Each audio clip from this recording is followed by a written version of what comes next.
والسماء ذات البروج واليوم الموعود والشاهد ومشهود قتل أصحاب الأخدود النار ذات الوقود إذ هم عليها قعود وهم على السلام عليكم ورحمة الله وبركاته. إن الحمد لله نحمده ونستعينه ونستغفره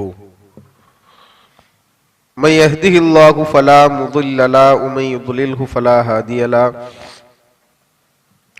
وأشهد أن لا إله إلا الله وحده لا شريك له وأن محمدا عبده ورسوله وما بعد. قال الله تعالى في القرآن العظيم والفرقان المجيد فأعوذ بالله من الشيطان الرجيم بسم الله الرحمن الرحيم يا أيها الناس اتقوا ربكم الذي خلقكم من نفس واحدة وخلق منها زوجها وبث منهما رجالا كثيرا ونساء واتقوا الله الذي تساءلون به والأرحام إن الله كان عليكم رقيبا. يا أيها الذين آمنوا اتقوا الله حق تقاته ولا تموتن إلا وأنتم مسلمون. يا أيها الذين آمنوا اتقوا الله وقولوا قولا سديدا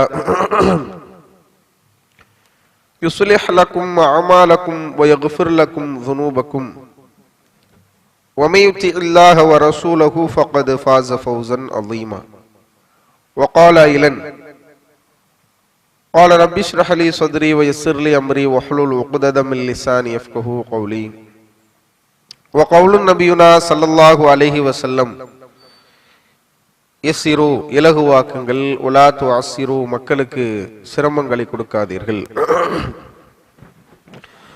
வபஷ்ஷிரு மக்களுக்கு நல்லவற்றை எடுத்துரையுங்கள் வலா துனஃபிரு மக்களை வெறுண்டோட செய்யாதீர்கள் என்கிற இறை தூதர் முஹம்மது நபி ஸல்லல்லாஹு அலைஹி வஸல்லம் அன்னவர்களின் பொன்மொழியை சொன்ன வண்ணம் எனது ஜும்ஆ உரையினை ஆரம்பம் செய்கிறேன்.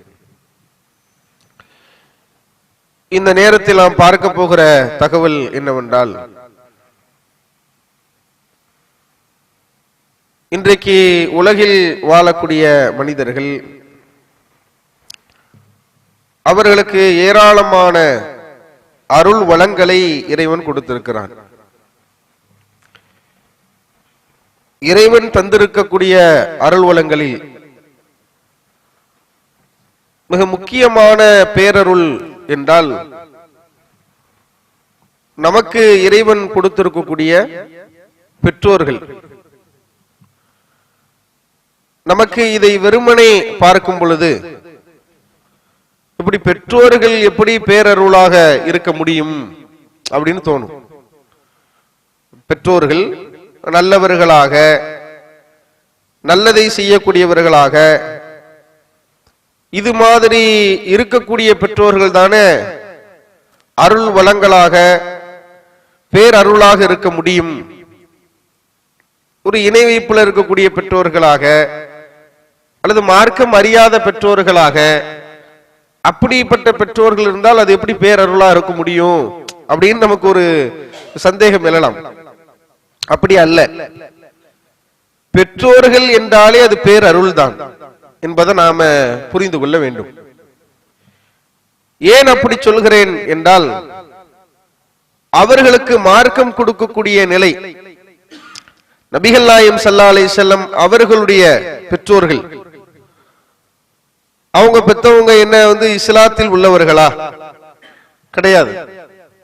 ஆனால் நபிகளாருக்கு அவர்கள் மேல் இருந்த நேசமும் பாசமும் எந்த அளவுக்கு இருந்திருக்கிறது என்றால், அவங்க அல்லாஹ்வுடைய தூதரவர்கள் பொது மையவாடிகளுக்கு செல்லும் போது, குறிப்பாக தன்னுடைய தாயார் அவர்களுடைய அந்த அடக்க ஸ்தலத்திற்கு சென்று கண்ணீர் விட்ட நிகழ்வுகளை எல்லாம் நாம பார்க்க முடிகிறது.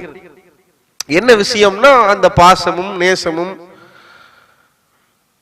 அதனுடைய வெளிப்பாடுதான் நபிகள் நாயகம் ஸல்லல்லாஹு அலைஹி வஸல்லம் அவர்களுடைய கண்களில் இருந்து கண்ணீர் சொரிந்ததற்குண்டான காரணம். பெற்றோர்கள் எப்படிப்பட்டவர்களாக இருந்தாலும், அவர்கள் நல்லவர்களாக கெட்டவர்களாக எந்த நிலையில் அவங்க இருந்தாலும் சரி, அவர்கள் மூலமாக நமக்கு பேர் அருள் கிடைக்கிறது என்பதுதான் நிதர்சனமான உண்மையாக இருக்கிறது. ஏன்னா மார்க்கம் அவர்களுக்கு எந்த அளவுக்கு உண்டான ஒரு இடத்தை கொடுக்கிறது என்றால், இறைவன் திருமறை குர்ஆனிலே பேசக்கூடிய பல வசனங்கள், அதிலே நமக்கு அல்லாஹ் அறிவுறுத்துகிறான், வகலா ரப்புக அல்லா தஅபுது இல்லா இய்யாஹு, நீங்கள் அவனை மாத்திரமே வணங்கி வழிபட வேண்டும் என்பதை உபதேசமாக உங்கள் இறைவன் உங்களுக்கு நிர்ணயித்து வைத்துள்ளான். வபில் வாலிதைனி இஹ்சானா, இன்னும் பெற்றோர்களுக்கு நல்லுபகாரம் செய்ய வேண்டும். நல்லுபகாரம் செய்ய வேண்டும் என்றால், பெற்றவங்க எப்படிப்பட்டவங்களா இருந்தாலும் நம்ம செய்யணும். மார்க்கத்திற்கு முரணான விஷயங்களுக்கு நாம கட்டுப்பட வேண்டிய அவசியம் இல்லை என்பது வேறு. இறைவன் எந்த வசனத்திலேயாவது அல்லது இறை தூதர் முஹம்மது நபி ஸல்லல்லாஹு அலைஹி வஸல்லம் அவர்கள் பெற்றோர்கள் நல்லதை மாத்திரம் செய்யக்கூடியவர்களாக, நமக்கு நலவை நாடக்கூடிய நிலையில் பெற்றோர்கள் இருக்கிறார்கள் என்றால் மாத்திரம் உங்களுக்கு உபகாரம் செய்யுங்கள், அவர்களிடத்துல நல்ல முறையில் நடந்து கொள்ளுங்கள் என்று மார்க்கம் சொல்லலங்க. நீங்க தப்பா விளங்கிடக்கூடாது. மிக தெளிவாக இறைவன் பேசுகிறான், அல்லாஹ்வை நீங்கள் வணங்க வேண்டும் என்று உங்கள் இறைவன் உங்களுக்கு கட்டளையிட்டிருக்கிறான். வபில் வாலிதைனி இஹ்சானா, உங்கள் பெற்றோருக்கு நல் உபகாரம் செய்ய வேண்டும் என்பதையும் உங்கள் இறைவன் உங்களுக்கு கட்டளையிட்டிருக்கிறார். அவங்க எப்படிப்பட்டவர்களாக இருந்தாலும் நல் உபகாரம் செய்ய வேண்டும். நம்மை கொலை செய்ய வேண்டும் என்று துடிக்கிற ஒரு பெற்றோராக இருந்தாலும், நம்மளை பெற்றவங்க, அவர்களுக்கு நாம் நலவை மாத்திரம்தான் நாட வேண்டும், அவர்களுக்கு நல் உபகாரம் தான் நாம் செய்ய வேண்டும். சொல்லிவிட்டு அடுத்து அல்லாஹ் பேசுகிறான், இம்மா எப்லுகன்ன இந்தக்கல் கிபர அஹதுஹுமா அவ் கிலாஹுமா, அவ்விருவரில் ஒருவரோ அவ்விருவருமோ, வாப்பாவும் உம்மாயும் வயோதிகத்தை அடைந்து விட்டால், வயோதிகத்தை அடைந்து விட்டால் என்றாலே அவங்க நிலை அறியாமல் தான் இருப்பார்கள். நீங்க எவ்வளவோ நபர்களை பார்க்கலாம், பெரிய ஜீனியர்ஸா இருப்பாங்க, பிரில்லியண்டா யோசிக்கக்கூடிய நபர்களாக இருப்பார்கள். வயசு ஆக ஆக ஒவ்வொன்னா அடி வாங்கும், பார்த்திருக்கீங்களா? மறந்துடுவாங்க. எங்க உட்கார்ந்துகிட்டு இருக்கோம், யார்கிட்ட பேசுறோம், எப்படி நடக்கிறோம்ங்கிறதே மறந்துடுவாங்க. அதுவெல்லாம் வெளிப்படையில் பார்க்கும் போது நலவா அப்படின்னு கேட்டா நல்லது இல்ல. வெளிப்படையில யாராவது முகம் சுளிக்கிற மாதிரி பேசுவாங்களா? ஒரு அறிவார்ந்த சிந்தனை உள்ள ஒரு மனிதன் பிற நபர்களோடு பேசும்போது முகம் சுளிக்கிற மாதிரி பேசுவாங்களா? பேச மாட்டாங்க. முகம் சுளிக்கிற மாதிரி நடவடிக்கைகள் அவர்களிடத்தில் இருக்குமா? இருக்காது. ஆனால் ஒரு மனிதருக்கு வயோதிகம் வந்துவிட்டால் அவர்கள் என்ன செய்கிறார்கள் என்பது தெரியாது. நம்ம அதை மற்ற வாழ்க்கையோடு பொருத்தி பார்க்க கூடாதுங்க. சில பேர் அப்படி பொருத்தி பார்ப்பாங்க. எங்க வாப்பா அப்பமே அப்படிதான், வாப்பாவுக்கு வயசு 90 இருக்குங்க. 90 வயசு இருக்கக்கூடிய ஒரு அவருடைய பெற்றோர் வாப்பா, அவரு 8க்கு முட்டா பேசுறான்னு வச்சுங்களேன். அவரிடத்துல பேசினாலே கோபமா கடுகெடுத்த மாதிரிதான் பேசுறாருன்னு வச்சுங்க. அந்த நேரத்துல எல்லாம் சுத்தமா இருங்க, கொஞ்சம் டெய்லி கொஞ்சம் குளிச்சு சுத்தமா இருங்க. முதல்ல அது மாதிரியான நேரத்துல, வயோதிக நேரத்தில் அவர்கள் அப்படியான பக்குவத்தில் இருப்பாங்களா, திடகாத்திரமாக இருப்பாங்க, அல்லது அவங்களுக்கே ஒரு சோம்பேறித்தனமாக கூட இருக்கலாம். அப்படியாக இருக்கக்கூடிய சந்தர்ப்பத்தில் அப்படிப்பட்ட பெற்றோர்களை குறித்து நாம மற்ற நபர்கள்ட்ட கேட்டோம்னு சொன்னா எப்படி பதில் சொல்லுவாங்க?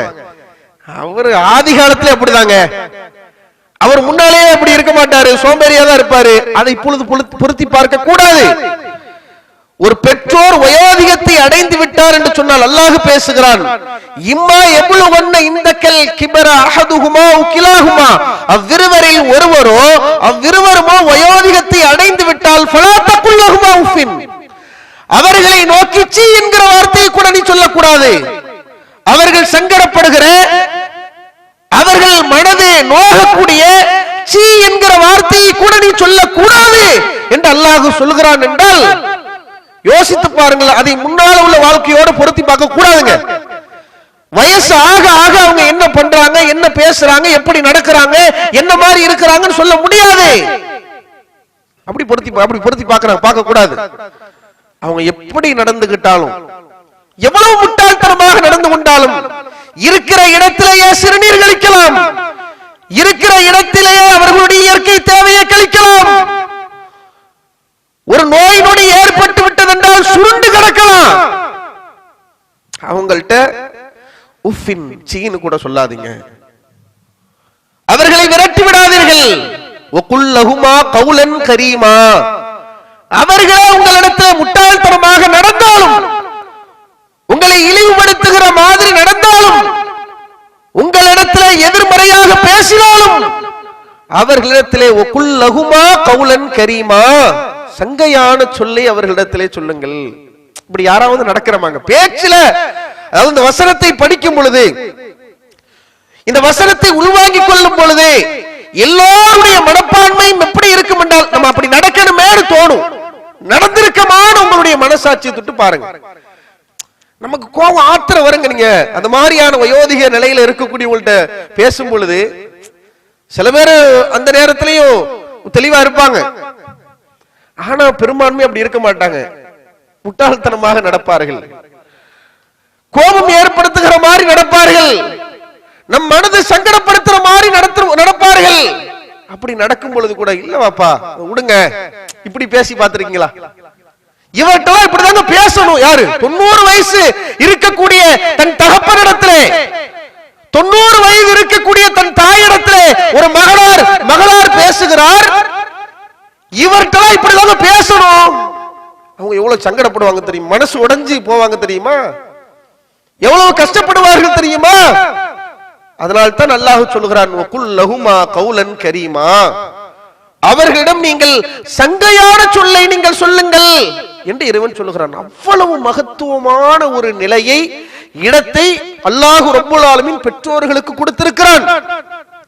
அல்லாஹ்வை வணங்கி வழிபடுகிற மிக முக்கியமான உலகத்திலே நாம் செய்யக்கூடிய வணக்கத்திற்கு பிறகு அல்லாஹ் ஒரு நன்மையை சொல்கிறான் என்றால், இறைவனுக்கு பிறகாக ஒரு இடத்தை அல்லாஹ் கொடுக்கிறான் என்றால், வபில் வாலிதைனி ஹஸனா, உங்கள் பெற்றோருக்கு நீங்கள் நல் உபகாரம் செய்ய வேண்டும். அவங்களுக்கு நல்லது செய்யணும். எப்படிப்பட்டவங்களா இருந்தாலும் நல்லது செய்யணும் என்று அல்லாஹ் பேசுறான். ஏன் தெரியுமா? உங்களுக்கு உண்டான இடம் எவ்வளவு மகத்துவமானது தெரியுமா?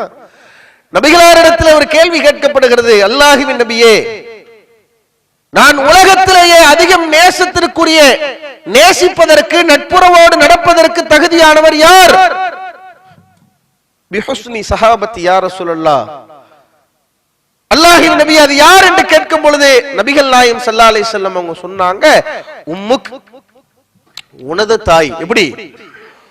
உலகத்திலேயே பாச நேசத்தோடு, ஒரு நட்புறவோடு அதிகமாக ஒரு இடத்திலே ஒரு நபரை வைக்க வேண்டும் என்றால் நபிகள் நாயகம் ஸல்லல்லாஹு அலைஹி வஸல்லம் அவங்க சொல்றாங்க, உன்னுடைய தாய். நீங்க அதை ஆழமாக உள்நோக்கி பாருங்கள். ஒவ்வொரு தாயையும் தந்தையும் ஏசக்கூடிய, திட்டக்கூடிய, அவர்களை எள்ளி நகையாடக்கூடிய ஒவ்வொருவர்களும் உங்கள் மனசாட்சியை தொட்டி சொல்லுங்கள், இந்த இடத்திலே நம் பெற்றோர்களை வைத்திருக்கிறோமா? சாதாரணமா தட்டிட்டு போயிருவோங்க. அவர்களுடைய மனதை இலகுவாக நோகடித்து விட்டு சென்று விடுவோம். நபிகளார் எந்த இடத்தை கொடுக்கிறாங்கன்னு பாருங்க. உம்முக், உன் தாய். எப்படிப்பட்ட உறவுகள் இருக்கிறது? மனைவி இருக்கிறாங்க, பெற்றெடுத்த பிள்ளைகள் இருக்கிறாங்க. இவர்களை எல்லாம் தாண்டி நபிகளார் சொல்கிறார்கள், உன் தாய். சும்மா ஐயுன் யா ரசூலல்லாஹ். பிறகு யார்? பிறகு உம்முக், உன் தாய். அல்லாஹ்வின் நபியே, பிறகு யார்? பிறகு உன் தாய். பிறகு யார்? பிறகு உன் தந்தை என்று சொன்னார்கள்.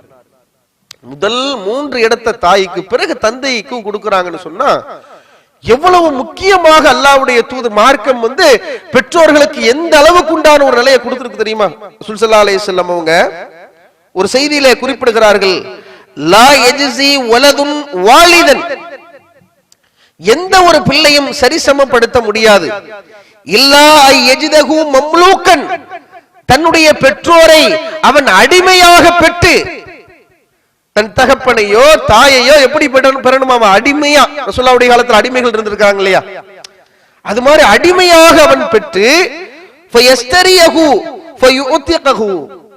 அவன் அவர்களை விலைக்கு வாங்கி விடுதலை செய்தால் கூட அவன் தகப்பனாருக்கு அவன் கொடுக்க வேண்டிய விஷயங்களை அதுக்கு ஈடு கொடுக்க முடியாதுங்கிறாங்க சொல்லலாம். அவ்வளவு மகத்துவமான ஒரு நிலையை உங்களை பெற்றெடுத்த பெற்றோர்கள், தாய் தந்தையர்கள் அப்படிப்பட்ட நிலையில இருக்கிறாங்க அப்படிங்கறத ரசூல் ஸல்லல்லாஹு அலைஹி வஸல்லம் அவங்க நமக்கு சொல்லி புரிய வைக்கிறாங்க. அவ்வளவு கஷ்டப்பட்டு இருக்கிறாங்க. எல்லோரும் இன்றைக்கு இருக்கக்கூடிய நபர்கள் தத்தமது பெற்றோர்களை குறித்து யோசித்து பாருங்கள். எவ்வளவு சிரமப்பட்டு கஷ்டப்பட்டு உங்களை வளர்த்தெடுத்திருப்பார்கள். யோசிச்சு பாருங்க. ஒரு குழந்தையை பெற்றெடுத்து வளர்ப்பது என்பது சாதாரணமான ஒரு காரியமா? ரசூலுல்லாஹ் தாய்க்கு முதல் 3 இடத்தை கொடுக்கறாங்கன்னு சொன்னா அவங்க படக்கூடிய கஷ்டம் என்ன? கருவுற்று பிள்ளையாக வயிற்றிலே ஒரு குழந்தை இருக்கக்கூடிய நேரத்தில் எதை சாப்பிடணும், எதை சாப்பிடக்கூடாது, எப்படி படுக்கணும், அவ்வளவோ சிரமப்படுவாங்க, அவ்வளவு கஷ்டப்படுவாங்க. ஈன்றெடுக்கக்கூடிய நேரத்தில் தாங்கக்கூடிய வலி எந்த மனிதராலும் தாங்கிக் கொள்ளவே முடியாது. ஹமலத்துஹு உம்முஹு குர்ஹன் ஃபவலஅத்துஹு குர்ஹா. ஒரு பெண் தன்னுடைய அந்த சுமையை சுமந்தெடுக்கும் பொழுது மிகப்பெரிய சிரமத்திலே, கஷ்டத்திலே அதை சுமக்கிறாள், அதை ஈண்டெடுக்கிறாள் என்று திருமறை குர்ஆனில் அல்லாஹ் சொல்கிறானே, அவ்வளவு கஷ்டப்படுறாங்க. பெற்றெடுத்த பிறகும் கூட, அதாவது இதெல்லாம் நாம சுருக்கமாக பார்த்து விட்டு செல்கிறோம். எவ்வளவு சிரமத்தில் இருப்பாங்கிறத யோசித்து பாருங்கள். ஒரு குழந்தையை பெற்றெடுத்து விட்டால் தூக்கம் சரியா இருக்குமா? உங்களுக்கு நினைச்ச நேரம் தூங்க முடியுமா? தூக்கம் இருக்காது, அவ்வளவு ஊறி இருக்குதும். பிள்ளை சின்னதாக சினுங்கினால் கூட விழித்து பிள்ளைக்கு தேவையான உணவுகளை வழங்குவாள். அப்ப இப்படிப்பட்ட நிலையில ஒரு தாய் அவ்வளவு சிரமப்படுறாங்க. அந்த கஷ்டத்துக்கும் சிரமத்திற்கும் உலகத்திலே ஈட்டு தொகையாக எதையுமே கொடுத்து விட முடியாது. ஒரு தாயிடத்திலே பருகக்கூடிய பாலுக்கு கூட ஒருவனால் ஈடு கொடுக்க முடியாது, அவ்வளவு சிரமப்படுறாங்க. ஒரு தந்தை அவருடைய வலியையும் வேதனையும் கஷ்டத்தையும் எவ்வளவு சிரமப்படுவார் அந்த பிள்ளையை பெற்றெடுத்து வளர்ப்பதற்கு, அந்த நல்ல நிலைமையிலே ஆளாக்குவதற்கு.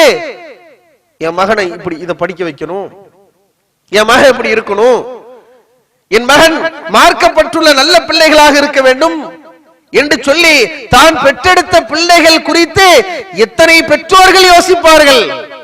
அவர்களுடைய தியாகத்திற்கும் அர்ப்பணிப்புக்கும் உலகத்துல ஈடு கொடுக்கவே முடியாது. அப்படிப்பட்ட பெற்றோர்கள் குறித்து அவர்கள் மூலமாக ஏராளமான நன்மைகளை மார்க்கம் நமக்கு தருகிறது.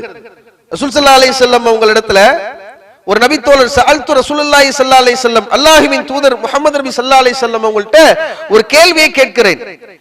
அய்யுல் அமாலி அஹப்பு இலல்லாஹ், இறைவனுக்கு மிக விருப்பமான ஒரு செயல் எது அப்படின்னு கேட்கிறாங்க. அல்லாஹ்வுக்கு ரொம்ப பிடிச்சமான, சொர்க்கத்துக்கு அழைத்து செல்கிற ஒரு அமல் எது என்று கேட்கிறார்கள். சுவனத்திற்கு செல்வது என்பது, இறைவனுக்கு மிக விருப்பமான அமல்களை செய்வது என்பது இலகுவான ஒன்று கிடையாது. ரசூல் ஸல்லல்லாஹு அலைஹி வஸல்லம் அவங்க அதுக்கு பதில் சொல்றாங்க, அஸ்ஸலாத்து அலா வக்திஹா, தொழுகையை அதனுடைய நேரத்தில், உரிய நேரத்தில் நாம் தொழுவது அல்லாஹ்வுக்கு ரொம்ப பிடித்தமான ஒரு செயல். பிறகு சும்மையும், பிறகு என்ன என்று கேட்கும் பொழுது நபிகள் நாயகம் ஸல்லல்லாஹு அலைஹி வஸல்லம் சொல்றாங்க, சும்ம பிர்ருல் வாலிதைன், பிறகு பெற்றோருக்கு நல் உபகாரம் செய்வது, பெற்றோர்களை கவனித்துக் கொள்வது அல்லாஹ்வுக்கு ரொம்ப பிடிச்சமான செயல். பிறகு என்ன? பிறகு அல் ஜிஹாது ஃபீ சபீலில்லாஹ், அல்லாஹ்வின் பாதையிலே யுத்தம் செய்வது, போர்க்களத்தில் குதிப்பது. அப்ப ரசூல் ஸல்லல்லாஹு அலைஹி வஸல்லம் அவங்க எந்த அளவுக்கு பெற்றோர்களுக்கு உபகாரம் செய்வதை, இறைவனுக்கு மிக பிடித்தமான, சுவர்க்கத்திற்கு நெருக்கமான ஒரு அமலாக அல்லாஹ்வுடைய தூதர் அவங்க சொல்றாங்க பாருங்க. பெற்றவங்களுக்காக நாம செலவு செய்யறது இருக்கு இல்லையா? இன்னைக்கு சில நபர்களை பார்க்கிறோம், ஒரு குறிப்பிட்ட நிலை அடைஞ்சதுக்கு அப்புறம் அவங்க பெற்றோர்களுக்கு ஏதோ ஒண்ணு கையில கொடுக்கணும், அவங்க வாயை திறந்து கேட்க மாட்டாங்க. பாதி டிக்கெட் என்ன பதில் சொல்லும் தெரியுமா? ஒரு 70-80 வயசு பெற்றவங்க இருப்பாங்க, இவரு நல்லபடியா வேலைக்கு போய் நல்லபடியா இருப்பாரு. அவங்க பெத்தவங்க ஏதோ அவங்களால யார்கிட்டயுமே கையேந்தி நிக்க கூடாதுன்னு ஏதோ ஒண்ணு பண்ணிக்கிட்டு இருப்பாங்க, அல்லது ஒண்ணுமே பண்ணாம சும்மா இருப்பாங்கன்னு வச்சுங்களேன். ஏதோ ஒரு வகையில அவங்களுக்கு ஒரு வருமானம் வருது வரல, எப்படியோ இருந்துட்டு போறாங்க, அது வேற விஷயம். உங்க வாப்பாக்கு எதுவும் கொடுக்கலையா நீங்க? அது அவருக்கு தேவைப்படாது. அவருக்கு அவர் வாய் திறந்து கேட்க மாட்டார். எந்த பெற்றோரும் தன்னுடைய பிள்ளையிடத்திலே காசு கொடு அப்படின்னு கேட்கிற ஒரு மனப்பான்மை இருக்காதுங்க. அவங்களுக்கு அது ஒரு நம்மளை பத்தி தெரியும், நாம எப்படிப்பட்ட நிலையில இருக்கிறோம் தெரியும். நம்மிடத்திலே பொருளாதாரம் இருக்கிறது இல்லை என்பதையெல்லாம் வேறு. ஒரு பெற்றோருக்கு நீங்கள் சம்பாதிக்கக்கூடிய சம்பாத்தியத்திலிருந்து ஏதோ ஒண்ணு, ஒரு 1000 ரூபாய் வச்சுக்கங்க வாப்பா, ஒரு 1500 ரூபாய் கையில வச்சுக்கங்க, ஒரு 2000 வச்சுக்கங்க, எவ்வளவு சந்தோஷப்படுவாங்க தெரியுமா? எத்தனை பெரிய ஆனந்தம் அடைவார்கள் தெரியுமா? அந்த பெற்றோருடைய துஆவுக்கு முன்பாக அவர்கள் மூலமாக நமக்கு கிடைக்கக்கூடிய அருள் வளங்கள் ஏராளமாக இருக்கும். யாருக்கும் கேட்டா வியாக்கியானம் விளக்க வேணா கொடுப்பாங்க, அது தேவையில்ல. அதெல்லாம் அவங்க போதுமான அளவுக்கு பறக்கத்தா தான் இருக்கிறாங்க. அவங்க வாயை திறந்து கேட்க மாட்டாங்க, கொடுத்தா அவங்களுக்கு பிடிக்காது. கொடுத்து பாருங்க, நீங்க சம்பாதிக்கக்கூடிய சம்பாத்தியத்திலிருந்து ஏதோ ஒரு இபி பில் கட்டுறோம், கரண்ட் பில் அதாவது தேவையே இல்லாத எத்தனை செலவுகளை செய்கிறோம். ஏசி வாங்குறோம், ஃப்ரிட்ஜ் வாங்குறோம், என்னெல்லாமோ செய்யற. மொபைல் போன்ல 10 ரீசார்ஜ் பண்றோம். ஏன் பண்ற எதுக்கு பண்றேன்னு தெரியல. இவர் வச்சிருக்கிற மொபைலுக்கு, இவர் மனைவிக்கு, எல்லாருக்கும் பண்றாங்க. எத்தனையோ செலவுகளை செய்கிறோமே, யோசித்து பாருங்கள். மாதம் நாம் சம்பாதிக்கக்கூடிய சம்பாத்தியத்திலிருந்து நம்முடைய பெற்றோருக்கு வாய் திறந்து கேட்க மாட்டாங்க, வேணான்னு கூட சொல்லுவாங்க. கொடுத்து பாருங்க, இங்க வாப்பா வச்சுக்கங்க, சும்மா ஏதாவது உண்டி இல்லையாவது போட்டு வச்சுக்கங்க, கை செலவுக்கு தேவைப்படும், இல்லனாலும் வச்சுக்க, எனக்கு சந்தோஷமா இருக்கும் அப்படி சொல்லுங்களேன். அப்ப எனக்கு சந்தோஷமா இருக்கும், நீங்கள் வாங்கிக் கொள்வது என்பது எனக்கு சந்தோஷமா இருக்கும், வாங்கிக்கங்க அப்படி சொல்லி கொடுங்க. அது எந்த அளவுக்கு மார்க்கம் சொல்லுகிறது என்று பாருங்கள். எஸ் அலூனக மாதா யுன்ஃபிகுன், நபியே எதை செலவு செய்ய வேண்டும் என்று உன்னிடத்தில் கேட்கிறார்கள். குல், நபியே நீங்கள் சொல்லுங்கள், மா அன்ஃபக்தும் மின் கைரின், நல்லதிலிருந்து எதை நீங்கள் செலவு செய்தாலும் ஃபலில் வாலிதைன், முதல் இடத்தை அல்லாஹ் கொடுக்கிறான். ஃபலில் வாலிதைன், பெற்றோருக்கு நீங்கள் செலவு செய்யுங்கள், முதன்மைப்படுத்துகிறான். பெற்றவங்களுக்கு கொடுக்கணும்ங்கிறத. அல்லாஹ்வின் தூதர் முஹம்மது நபி ஸல்லல்லாஹு அலைஹி வஸல்லம் அவர்களிடத்திலே ஒரு மனிதர் வருகிறார், வந்து கேள்வி கேட்கிறார். அல்லாஹ்வுடைய தூதர் அவர்களே, இன்னலி மாலன் வ வலதன், என்னிடத்திலே பிள்ளைகள் இருக்கிறது, என்னிடத்திலே செல்வங்கள் இருக்கிறது. வ இன்ன வாலிதைய யஜ்தாஜு மாலி, என் தந்தைக்கு என் செல்வம் தேவைப்படுகிறது. ஏதோ ஒரு தேவையில் இருக்கிறார், அவருக்கு எனக்கு பொருளாதாரம் இருக்குது, அவரு அதுல இருந்து அவருக்கு தேவைப்படுறது, என்ன செய்யணும்னு கேட்கிறாங்க. அப்ப அல்லாஹ்வுடைய தூதர் அவங்க சொல்றாங்க, அன்த வ மாலுக லிவலதிக் லிவாலிதிக், நீயும் உன் செல்வமும் உன் தந்தைக்கு உரியவர்கள் அப்படின்னு சொல்லிட்டு ரசூலுல்லாஹ் சொல்றாங்க. அவங்க அப்ப அவங்களுக்கு போவதான் மிச்சம். நீயும் சரி, நீ சம்பாதித்த சொத்து பத்துகளும் சரி உன் தந்தைக்கு உரியது. இன்ன அவுலாதக்கும் மின் அத்யபு கஸ்பிக்கும், நிச்சயமாக உங்களில் ஒருவர் தங்களுடைய பிள்ளையினுடைய ஃபகுலூ மின் கஸ்பி அவுலாதிக்கும், உங்கள் பிள்ளையினுடைய சம்பாத்தியத்திலிருந்து சாப்பிடுங்க, அதுதான் உங்களுக்குரியது. அது பின்னால உள்ள காலகட்டத்தில் வயோதிக அந்த மாதிரியான நேரத்துல, தேவைப்படக்கூடிய நேரத்தில் பிள்ளையினுடைய பொருளாதாரத்திலிருந்து அது கடமை, அதான் சிறப்பான ஒண்ணு அப்படிங்கறத அல்லாஹ்வின் தூதர் ஸல்லல்லாஹு அலைஹி வஸல்லம் அவர்கள் சொல்லுகிறார்கள். என்றால் எத்துணை நபர்கள் இதில் பேணுதலாக இருக்கிறோம். மார்க்கத்தை தெரிந்த, குர்ஆன் ஹதீஸை தெரிந்த, தௌஹீதை பேசக்கூடிய எத்தனை மக்கள் இதில் மிகச்சரியாக இருக்கிறோம். உங்கள் மனசாட்சியை தொட்டு சொல்லுங்கள், கொடுக்கணும். நாம் பெத்தவங்களுக்கு செலவு அவங்களுக்கு தேவைப்படுது, படல, நம்முடைய பொருளாதாரத்திலிருந்து நாம கொடுக்கணும்ங்கிறது என்ன செய்யணும், புரிந்து கொள்ள வேண்டும். அவர்களுக்கு செய்யக்கூடிய நல் உபகாரத்தை மார்க்கம் எவ்வளவு அற்புதமாக பட்டியலிடுகிறது என்றால், எவ்வளவு மகத்துவமான நன்மைகள் நமக்கு கிடைக்கும் அப்படிங்கறத பட்டியலிடுகிறது என்றால், நிறைய செய்திகள் பார்க்கிறோம். அல்லாஹ்வுடைய தூதர் அவங்க சொல்றாங்க, ரகிப அன்ஃபு ரஜுலின், ஒரு மனிதருடைய மூக்கு மன்னிக்கவட்டும், அவர் நாசமாக போகட்டும். யார் அல்லாஹ்வின் நபியே என்று கேட்கும் பொழுது அல்லாஹ்வுடைய தூதர் அவங்க பதில் சொல்றாங்க, மன் அத்ரக வாலிதைஹி இந்தல் கிபர், யாருக்கு பெற்றோர்கள் வயோதிகத்தை அடைந்த அஹதஹுமா அவ் கிலாஹுமா கிளைஹிமா, அவ்விருவரில் ஒருவரோ அல்லது அவ்விருவருமோ வயோதிகத்தை அடைந்து சும்மலம் யதுகுலில் ஜன்னா, அவர்களுக்கு நல் உபகாரம் செய்வதின் மூலமாக, அவர்களுக்கு பணிவிடை செய்வதின் மூலமாக, பணிவிடை என்றால் எல்லா வகையிலும் உள்ளடங்கும். அது வயசான நேரத்துல எல்லாம் பண்ண வேண்டியிருங்க. அதாவது வீட்டுல நீங்கள் ஆண் பிள்ளைகளாக இருப்பீர்கள் என்றால் உங்களுடைய பெற்றோர்கள் வாப்பாவுக்கு எல்லாத்தையும் உங்களால பண்ணிட முடியும். ஒரு தாய்க்கு எந்த அளவுக்கு உங்களால பணிவிடை செய்ய இயலுமோ கண்டிப்பாக பணிவிடை செய்யலாம். நல்ல ஒன்றை ஆழமாக புரிந்து கொள்ளுங்கள். நம்ம வாப்பா அம்மாவை என்னுடைய மனைவி தங்கம் போல பார்த்துப்பாங்க, சரிதான், எல்லாம் சரிதான். அது மார்க்கத்தை கற்றறிந்த அல்லாஹ்வுக்கு பயந்து நடக்குகிற வெகு சிலர்களில் ஒருவர் மாத்திரம் தான் அப்படி பார்க்க முடியும். நம்ம பார்த்த மாதிரி யாரும் பார்க்க மாட்டாங்க. நம்ம வாப்பாவை, நம்ம உம்மாவை நாம சிரமத்தில் இருக்கும் பொழுது, கஷ்டத்தில் இருக்கும் பொழுது, நாம் சிறு பிள்ளையாக இருக்கும் பொழுது அல்லாஹ் துஆ செய்ய சொல்கிறானே, ரப்பிர்ஹம்ஹுமா கமா ரப்பயானி ஸகீரா, இறைவா சிறு பிராயத்திலே என்னை பரிவோடு பாசத்தோடு வளர்த்தார்களே அதுபோல் அவர்களுக்கு அருள் புரி என்று அல்லாஹ் பிரார்த்தனை செய்ய சொல்கிறானே, அதையெல்லாம் நாம் யோசித்து பார்க்கும் பொழுது எவ்வளவு சிரமப்பட்டு நம்மளை பெத்தெடுத்து வளர்த்திருப்பாங்க, எவ்வளவு கஷ்டப்பட்டு இருப்பாங்க. நம்முடைய உபாதைகளை கழுவுவதற்கு அவங்க என்ன முகம் சுளித்தார்களா? நமக்கு சேவை செய்வதற்கு கஷ்டப்பட்டார்களா? எங்க அம்மாவுக்கு நான் பண்ணுவேன், எங்க வாப்பாவுக்கு நான் பண்ணுவேன், அவர்களுடைய கழிவுகளை நான் அள்ளுவேன், அவர்களுடைய இயற்கை தேவைகளை நான் சுத்தம் செய்வேன். சுத்தம் செய்ய முடியாம இருப்பாங்க. அவர்களால் ஒரு வேஷ்டியை கட்டுவதற்கு கூட, ஒரு ஆடையை அணிவதற்கு கூட அவர்கள் இல்லாத தள்ளாத ஒரு நிலையிலே, முடியாத ஒரு நிலையிலே இருப்பார்கள். அந்த நேரத்தில் அவங்களுக்கு உபகாரம் பண்ணுவது, அவர்களிடத்தில் நல்ல முறையில் நடந்து கொள்வது என்பது இவ்வளவு மகத்துவமான நன்மைகளை நமக்கு பெற்று தரும். அவங்க இருந்து அவங்களை உபகாரம் செஞ்சு அதன் மூலமா சொர்க்கத்துக்கு போக முடியாம இருக்கிறானே, நாசமா போகட்டும். இன்னும் ஏராளமான செய்திகள். பெற்றோருக்கு பணிவிடை செய்வது என்பது, அல்லாஹ்வுடைய தூதர் ஸல்லல்லாஹு அலைஹி வஸல்லம் அவங்கள்ட்ட ஒரு யுத்த களத்திற்கு ஒருவர் அனுமதி கேட்கிறார். இப்பா அஹய்யுன் வாலிதான், உன் பெற்றோர்கள் உயிரோடு இருக்கிறார்களா? ஆம். அப்படி என்றால் ஃபீஹிமா ஃபஜாஹித், அவர்களிடத்திலே சென்று யுத்தம் செய்ததற்குண்டான, ஜிஹாது செய்ததற்குண்டான நன்மையை நீ பெற்றுக்கொள். என்ன அர்த்தம்? சண்டை போடுன்னு அர்த்தம் கிடையாது. அவங்களுக்கு பணிவிட பண்ணுப்பா, முடியாம இருக்கிறாங்க.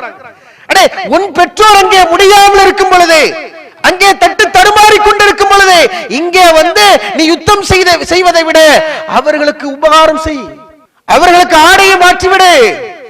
உனக்கு யுத்தம் செய்த, ஜிஹாது செய்த நன்மை, இவ்வளவு மகத்துவமான நன்மை அது கிடைக்கும். நாங்க சொல்லலாம். இப்படி ஏராளமான நன்மைகள் பெற்றோருக்கு நல் உபகாரம் செய்வதனால் நமக்கு கிடைக்கும் என்பதை மார்க்கம் சொல்கிறது. அதனால் தான் பெற்றோர்கள் என்பவர்கள் பேரருள் என்பதை புரிந்து கொண்டு அவர்களுக்கு நல் உபகாரம் செய்யக்கூடிய நன்மக்களாக அல்லாஹ் ரப்பல் ஆலமீன் நம்மவர்கள் அனைவரையும் ஆக்கி அருள்வாளிப்பான் என்கிற பிரார்த்தனையோடு எனது முதல் உரையை முடித்துக் கொள்கிறேன். அல்ஹம்துலில்லாஹி ரப்பில் ஆலமீன் வல் ஆகிபத்து லில் முத்தகீன் வஸ்ஸலாத்து வஸ்ஸலாமு அலா முஹம்மதின் ஸல்லல்லாஹு அலைஹி வஸல்லம் வ ஆலிஹி வ ஸஹ்பிஹி அஜ்மஈன். அம்மா பஅத். பெற்றோர்கள் எவ்வளவு மகத்துவமானவங்க அப்படின்றது குறித்து நாம பார்த்தோம். அப்படிப்பட்ட பெற்றோர்களை இன்றைக்கு சர்வ சாதாரணமாக பிள்ளைகள் என்ன செஞ்சிடறாங்க? இன்னைக்குள்ள ஜெனரேஷன், இன்னைக்குள்ள காலகட்டத்தில் உள்ள பிள்ளைங்க சாதாரணமாக அவங்கள சங்கடப்படுத்திடுறாங்க, மனசு நோகடிச்சிருவாங்க. பெத்தவங்கனாலே அறிவுரை சொல்வார்கள். பெத்தவங்களுக்கு பிள்ளை மேல அக்கறை இருப்பதை போன்று உலகத்துல எவனுக்கு இருக்காது. அது புரிஞ்சுக்கணும். முதல்ல எந்த பெற்றோர்களும் பிள்ளைகளுக்கு நல்லதான நாடுவாங்க, நல்லதான நாடுவாங்க. பிள்ளைகளுக்கு அவங்களுடைய வாழ்க்கையில அவங்க பட்ட கஷ்டத்துல, அவங்க பட்ட சிரமத்துல சில விஷயங்களை பார்த்திருப்பாங்க. மார்க்க ரீதியான விஷயங்களை அவங்கள தர்த்தீபோடு நல்ல ஒழுக்கத்தோடு வளர்க்கணும்னு நினைப்பாங்க. எல்லாம் அவங்க சுயநலத்துக்கா? நாளை மறுமையிலே நன்மைக்காக, நாளை மறுமை நாளிலே சுவனம் அவர்களுக்கு கிடைக்க வேண்டும் என்றால் அந்த சுவனத்திற்கு உலகத்துல அவங்க நல்லது செய்யணும், நன்மை செய்யணும் அப்படிங்கிறதுக்காக நல்ல நல்ல விஷயங்களை சொல்லி கொடுப்பாங்க. அதெல்லாம் அவங்களுக்கு ரொம்ப எரிச்சல இரிட்டேட்டிங்கா இருக்கும். எப்ப பார்த்தாலும் எங்க அப்பா எனக்கு அட்வைஸ் பண்ணி கொன்றுவாரு போல இருக்கு, எப்ப பார்த்தாலும் எங்க அம்மா எனக்கு அட்வைஸ் பண்ணி என்ன கொன்றுவாங்க போல இருக்கு அப்படின்னு அவங்கள சர்வ சாதாரணமா அவர்களை மனதளவுல உடல் அளவுல அவங்களை ரொம்ப பலவீனப்படுத்தக்கூடிய ஒரு நிலையை பார்க்கிறோம். எந்த அளவுக்குன்னா பிள்ளைகளுக்கு அறிவுரை செய்யதானே செய்வாங்க. ஒரு பையன் இருக்கிறான், வாகனம் எடுத்து கொடுத்துருக்காங்க வாப்பா, கல்லூரி முடிச்சு ஒரு நல்ல நிலையில இருக்கிறான்னு வச்சுங்களேன், பார்த்து ஓட்டு சொல்லதானே செய்வாங்க. எவ்வளவோ சம்பவங்கள் அவங்க பார்த்திருப்பாங்க. சரியா ஓட்டுப்பா, வாகனத்தை ரொம்ப வேகமா ஓட்டாத, வாப்பா இருக்கிறோம், உனக்கு எல்லாரும் இருக்கிறோம், சரியா ஓட்டிட்டு போப்பான்னு சொல்லும் போது அந்த அறிவுரைகள் அவர்களுக்கு கசக்குது. என்னடா இது பூமர் மாதிரி ஏதாவது ஒண்ணு சொல்லிக்கிட்டே இருக்கிறாங்க, என்ன வாப்பா அப்படி இப்படின்ட்டு அவர்களை சர்வ சாதாரணமாக சங்கடப்படுத்தக்கூடிய ஒரு நிகழ்வை பார்க்கிறோம். இன்னும் குறிப்பாக சொல்வதாக இருந்தால், கல்லூரியில பள்ளிகள்ல படிக்கக்கூடிய மாணவ மாணவிகளை பெற்றெடுத்த பெற்றோர்கள் இப்ப எந்த நோக்கத்துக்காண்டி பள்ளிக்கூடத்துக்கு போறியோ கல்லூரிக்கு போறியோ அதை முடிச்சுட்டு வா. ஒரு அமானிதமா தான் அனுப்புறோம் பிள்ளைகள், நாம பள்ளிக்கூடங்களுக்கு அனுப்புறோம். எப்படி அறிவுரையை சொல்லி அனுப்புவோம்? வேலை என்ன, அங்க போய் வேலை என்ன, நல்லபடியா என்ன செய்யணும், படிக்கணும், படிச்சு நல்ல நிலைமையில ஆகணும் என்று சொல்லி அனுப்பிவிடும் பொழுது நாலு அறிவுரை, அதுவும் குறிப்பாக பெண் பிள்ளைகளுக்கு அறிவுரை சொல்லுவாங்கல்ல, கவனமா இருக்கணுமா, யார் யார் அந்நியான அவங்கள்ட்ட, இவங்கெல்லாம் அந்நியான அவங்கள்ட்ட பேசக்கூடாது, நமக்கு மகரமானவங்கள்ட்ட தான் நம்ம அந்நிய ஆண்கள்ட்ட பேசக்கூடாது, சரியா நாம நடக்கணும், இப்படின்னு பல அறிவுரைகளை உபதேசங்களை எடுத்து சொல்லும் பொழுது இதுல என்ன இருக்கு, நாம பேசுறதுனால என்ன இருக்குன்னு போய் உள்றாங்க. உளுந்தா இந்த காதல்ங்கிற மோகத்துல போய் விழுந்து, உண்மையிலேயே நாம காதலிப்பதற்கு நேசிப்பதற்கு மிக தகுதி படைத்தவர்கள் பெற்றோர்கள். அத ரசூலுல்லாஹ் சொல்லிட்டாங்க, முதல் 3 இடத்தை தாய்க்கும் 4வது இடத்தை தந்தை. உலகத்துல இவர்களை மாதிரி நம் மீது பாசமும் நேசமும் உடையவர்கள் எவருமே கிடையாதுங்க. அவங்க சொல்றாங்கன்னா நமக்கு அறிவுரை சொல்லி பள்ளிக்கூடங்களுக்கு பிள்ளைகளை அனுப்புகிறார்கள் என்றால் என்ன, அவங்களுடைய சுய லாபத்துக்கு சொல்றாங்களா? மார்க் அடிப்படையில பிள்ளைகள் வழிகேட்டிற்கு போய்விடக் கூடாது. இன்னைக்கு காதல்ங்கிற பேர்ல அதான நடக்குது. அது மார்க்கம் நமக்கு சொல்லுகிறது, ஒவ்வொரு மனிதரும் விபச்சாரத்தினுடைய பங்கை நிச்சயமாக அடைந்தே தீருவார். கண் செய்கிற விபச்சாரம் தவறானவற்றை பார்ப்பது, கை செய்கிற விபச்சாரம், கால் செய்கிற விபச்சாரம் தவறான காரியத்தின்பால் நடப்பது, நாவு செய்கிற விபச்சாரம் தவறானவற்றை பேசுவது. இன்னைக்கு காதல்ங்கிற அந்த பருவத்துல பள்ளிக்கூடம் படிக்கும் போது கல்லூரிகளை படிக்கும் பொழுது அவங்களுடைய இலக்கு என்ன, அவங்களுக்கு அந்த ஹார்மோன் சேஞ்சினால அந்த நேரத்துல உள்ள ஈர்ப்பினால மார்க்கத்திற்கு முரணாக தவறான ஒரு நிலையில விழக்கூடிய பிள்ளைகள். அதுலயும் குறிப்பாக இன்னைக்கு முஸ்லிம் சமுதாயத்தில் உள்ள பிள்ளைகளும் சர்வ சாதாரணமாக போய் இதுல என்னங்க இருக்குது, பேசுறதுனால என்ன இருக்குது, எனக்கு பிடிச்சிருக்கு நான் பேசுறேன், உங்களுக்கு பிடிச்சிருக்கு பேச, அதுக்கான ஒரு சூழல் இருக்கிறது. அதற்கான உங்களால் புரளீட்டுவதற்கும் உடல் அளவிலும் நீங்கள் சக்தி பெற்று விட்டால் நீங்கள் திருமணம் முடித்து, அதுக்கான பருவம் வேற, அதுக்கான சூழல் வேற.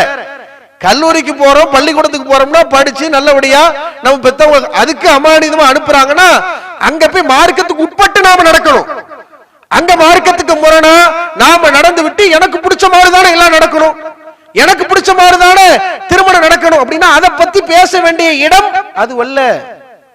ஒரு பெத்தவங்க நல்ல விஷயத்தை சொல்றாங்க, எதுக்கு சொல்ல போறாங்க? நம் பிள்ளைகள் நல்லா இருக்கணும், ஆரோக்கியமாக இருக்க வேண்டும், அதனுடைய மறுமை வாழ்க்கை சீர்பட வேண்டும் என்பதற்காகத்தானே சொல்வார்கள். சர்வ சாதாரணமாக இது மாதிரியான இடத்துல பிள்ளைகள் போய் விழுறாங்க. அதனால பாதிப்படையக்கூடிய பாதிப்பு பொதுவா திருமறை குர்ஆன்ல அல்லாஹ் சொல்றான், வாசா அன் தக்கரஹு ஷைஅவ், ஒன்றை நீங்கள் வெறுக்கலாம், வஹுவ கைருல் லக்கும், அதில் உங்களுக்கு நல்லது இருக்கலாம். ஒன்றை நீங்கள் விரும்பலாம், வாசா அன் துஹிப்பு ஷைஅவ், ஒன்றை நீங்கள் விரும்பலாம், வஹுவ ஷர்ருல் லக்கும், அதில் உங்களுக்கு கேடு இருக்கலாம். வல்லாஹு யஅலமு அன்தும் லா தஅலமுன், இறைவனுக்கு தான் தெரியுமே ஒழிய உங்களுக்கு தெரியாது. அப்ப அல்லாஹ்வுடைய உபதேசத்தின்படி ஒரு பெற்றோர் பிள்ளைகளை வளர்க்க வேண்டும் என்று ஆசைப்படுகிறார், விரும்புகிறார். அதில் ஏதாவது சுயநலம் இருக்கிறதா? உங்களுடைய நலவைத்தானே பார்க்கிறார். அவங்க பெத்தவங்களை மாதிரி யார் நம்ம மேல அப்படி இப்படி உசுர கொடுப்பேன், அதை கொடுப்பேன், இதை கொடுப்பேன், அது பெத்தவங்களை மாதிரி நமக்கு நேசத்திற்குரியவர்கள் பாசத்திற்குரியவர்கள் உலகத்துல யாரும் கிடையாது. அவர்கள் சொல்லக்கூடிய உபதேசங்களும் அறிவுரைகளும் நமக்கு நலவாகத்தான் இருக்குமே ஒழிய அது ஒரு காலம் கேடாக இருக்காது. அது புரிய வேண்டிய நேரத்தில் நமக்கு என்ன செய்யும்? புரியும். அடிக்கிற அடி எப்ப புரியும்னா பின்னால புரியும். ஆமா வாப்பா சொன்னாங்களே, அம்மா சொன்னாங்களே அப்படின்னு எப்ப புரியும்? புரிய வேண்டிய நேரத்துல புரியும். அதை ஆழமாக உள்ளத்துல ஏந்தி கொண்டு பெற்றோர்களை நோவினை செய்யாமல், அவர்களை சங்கடத்துக்கு உள்ளாக ஆக்காமல். ஏன்னா அப்படி நோவினை செய்பவர் லா யதுகுலுல் ஜன்னத ஆக்கும், பெற்றோரை நோவினை செய்பவன் ஒரு காலம் சுவனம் செல்ல முடியாது என்கிற எச்சரிக்கையை அல்லாஹ்வின் தூதர் அவர்கள் சொல்கிறார்கள். அதை உள்ளத்திலே ஏந்தி கொண்டு அதே நேரத்தில் எல்லாம் மார்க்கத்துக்கு உட்பட்டுதான். பெத்தவங்களுக்கு கட்டுப்படணும், எல்லாமே இதுக்கு உட்பட்டு, மார்க்கத்துக்கு உட்பட்டு. மார்க்கத்திற்கு முரணான விஷயங்கள் இருக்கும். தர்காவுக்கு போயிட்டு வா, அதை செய்ய இதை செய்ய, மார்க்கத்துக்கு முரணா ஏதாவது சொன்னாங்களா? ஆலிம் ஷா நேரம் பயான் பண்ணாரு, போய் தர்காவில் போய் விளக்கேற்றிட்டு வந்துடலாம் அப்படின்னு நினைச்சிருக்கும். மார்க்கத்துக்கு முரணான விஷயங்களை சொல்லிக் கொடுக்கும் பொழுது ஃபலா துத்திஹுமா, அதில் அவர்களுக்கு கட்டுப்பட வேண்டிய அவசியம் இல்லை. மாறாக அவர்கள் எப்படிப்பட்டவர்களாக இருந்தாலும் அவர்களை சங்கடப்படுத்தாமல், நோவினை செய்யாமல், அவர்களுக்கு செய்ய வேண்டிய உபகாரங்களை செய்து நாளை மறுமையிலே சுவனத்திற்கு செல்லக்கூடிய நன்மக்களாக அல்லாஹ் ரப்புல் ஆலமீன் நம் அனைவர்களையும் ஆக்கி அருள்பாலிப்பானாக என்ற துஆவோடு என் உரையை முடித்துக் கொள்கிறேன். வாஹிர் தஅவானா அல்ஹம்துலில்லாஹி ரப்பில் ஆலமீன். அஸ்ஸலாமு அலைக்கும்.